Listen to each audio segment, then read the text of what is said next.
Parliament is set to resume exactly a week from today, and opposition parties have said that they're going to bring the government down when that happens, leaving the new Prime Minister poised to head to a campaign sooner rather than later. And there appears to be a strategic imperative to doing that as well, with the Liberals performing better in public opinion polls than they have in the last 2 years. Take a look at this brand new one from Angus Reid, which now has the Liberals edging out the Tories among, at least as you see there, the popular vote. Shachi Kuri is with us live. She's the president of the Angus Reid Institute behind that poll. Hi, Shachi. Good to have you on. Thanks for making the time.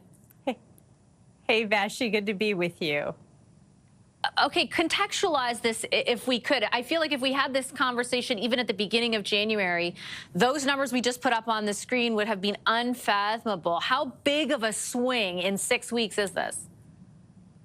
I mean, you and I have been at this for a while in our lifetimes, Vassy, but I cannot think of a swing that happened as quickly and as precipitously as we have seen. Basically, a little over 8 weeks, call it coming up to 10 weeks, call it 12 weeks, call it whatever you want. But basically what we saw on New Year's Eve was the Liberals on life support, with the electorate prepared to pull the plug on what was then a Justin Trudeau government. They were down to 16% in vote intent. We now see them having tripled that vote, all the way up to 42%. And you know, you and I both know, but let's reconstruct it and remind our viewers. 3 things have happened. First of all, Justin Trudeau announced he was leaving and then left. And what that did was it pulled a big pressure valve for the electorate, for people who are left of center, who didn't necessarily want to vote Conservative but could not bring themselves to vote Liberal.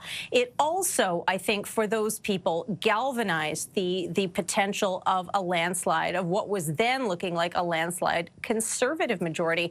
Remember, at the end of last December, the Conservatives were at 45%. They have shed some support, not a catastrophic amount, but 8 points when you are dealing with numbers as close as this is, you know, it could well be the ball game. So that's the first thing that happened. Obviously, the second thing that happened was Donald Trump, the trade wars, the talk of tariffs, the talk of annexation, and that had a very unifying impact on Canadians. They felt very much like, you can't do this. You can't talk to us like that. You can't pick on us like that. And the big thing is, which leaders were really matching that elbows up energy? Obviously, we saw it from Doug Ford. We saw it from Justin Trudeau.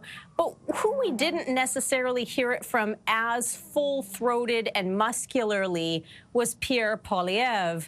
And now you start to see those numbers crumbling and changing. The other big thing is what we have seen is basically the impact or the equivalent of a stampede of NDP voters over to the Liberals, possibly in that bloc Conservatives kind of moment.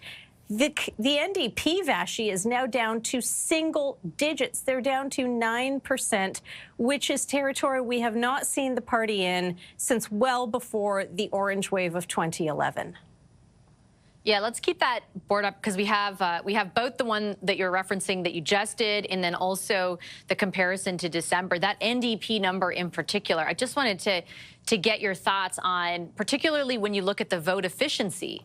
So how well, you know, how widely dispersed their support is for each of the parties, and how able they are to turn that into seats in the House of Commons. Like, what really stands out to you, and what might that mean for a party like the NDP when you had them at 21% in December and 9% now? Yeah, it really does, without a doubt, speak to a collapse, a potential collapse for the party. This is a party that, for whom we know, you know, and you've been reporting on it, and I read it because you've been reporting on it. We've seen the party not only slipping in terms of vote intent, but struggling around fundraising as well. And so you really, one then does have to ask questions about what kind of campaign is it going to look like for the NDP? Are they going to be able to launch a full-throated campaign, and what What is their response to try to elbow out and create some space for the party and for their messaging? And look, there's a few other factors to bear in mind. One of the things is that the Liberal vote, in terms of vote commitment right now, Vassy, is still a lot softer than, say, the Conservatives' vote. 2/3 of 2021 Conservatives say there is absolutely no way they're going to vote for anybody other than the same party, the Conservatives, in an upcoming election. Among Liberals, that's only about 49%. So the vote for the Liberals is a lot mushier. It's a lot mushier around the NDP vote as well. So the big question is, where does that left of center vote land? Is it going to land with the Liberals? Will you find a lot of NDP voters figuring out that Mark Carney is a former central banker who has made noises around fiscal discipline and decide, well, if it wasn't good enough for their vote under Tom Mulcair promising to balance budgets, is that same rhetoric going to be okay for them to vote Liberal this time around? The other thing, though, that really is of significant benefit to the Liberals if these votes hold is the way urban votes in Metro Vancouver, in the GTA, in the 905, and both the 416, in places like Calgary, in places like Montreal, we've seen that urban vote in vote-rich environments and regions double in the last 2 months. So where we saw the Conservatives actually leading in urban and suburban centres at the end of December last year, right on the last day of 2024. Fast forward, it's St. Patrick's Day, and who's saying green but the Liberals, because they are seeing their urban vote double. And we both know that the efficiency of vote is such that if you can win the cities and the urban ridings, you win the election. Well, speaking of the election, I started the segment off talking about how soon an election call could come. Like we're talking days at this point. I mean, based on what you're looking at in the trends that you identified leading to the data points that you have on hand today, how much of an equalizer, if any, will a campaign be? Or does the Trump question and the threat of all of that stuff, sovereignty and tariffs, continue to essentially inform the voting, the way in which people vote throughout the campaign, regardless of the ups and downs of the battle? Vassy, it's been so interesting because the last 10 to 12 weeks, we've seen the numbers up, down, diagonal, and sideways. And if there is one word I could use to describe it, it's dynamic.